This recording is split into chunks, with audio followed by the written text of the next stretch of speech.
Alam mo ba, na sa Greek mythology na may tinatawag na the Furies ang mga diyosa ng paghihiganti. Tulad ng mga Fates, ang bawat kapatid na babae ay may partikular na trabaho sa underworld. Megara, ang selosa o naiinggit. Sinundan niya ang mga sinungaling at mga manloloko. Tisiphone, ang tagapaghiganti. Pinaparusahan niya ang mga krimen ng pagpatay, naghihintay na bunutin ang kanyang mga biktima sa mga tarangkahan ng Tartarus sa isang damit na basang-basa ng dugo. Alecto, ang nagagalit.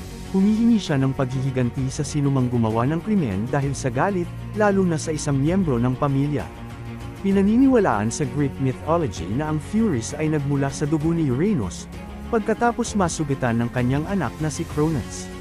Sa nakakatakot na imahe at sa buhok nilang may mga ahas, paniguradong ikaw ay manganginig sa takot. Pero, mas nakakatakot ang kanilang mga gawain. Ang mga babaeng ito ay nabuhay, upang kumatawan sa hustisya sa pamamagitan ng pagpaparusa sa sinumang mortal na nakagawa ng malubhang krimen tulad ng pagpatay o pananakit sa isang miyembro ng pamilya. Ang mga Furies ay ginugugol ang oras sa lugar ng Underworld, at sumusunod sa anumang mga iutos ng Diyos ng Underworld na si Hades.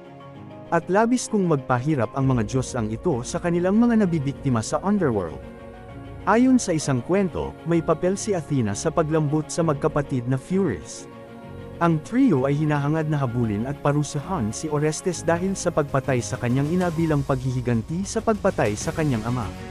Dito na pumasok si Athena, at nagpasya siyang bigyan ng isa pang pagkakataon ng mortal. At pagkatapos ay pinatahimik niya ang naghahanap at mapaghiganting mga Furies. Binigyan pa niya sila ng bahay na titirahan sa Athens kung saan sila ay nagtrabaho upang protektahan ang lungsod mula sa panganib at naging kilala bilang Eumenides, o ang mga kalmado.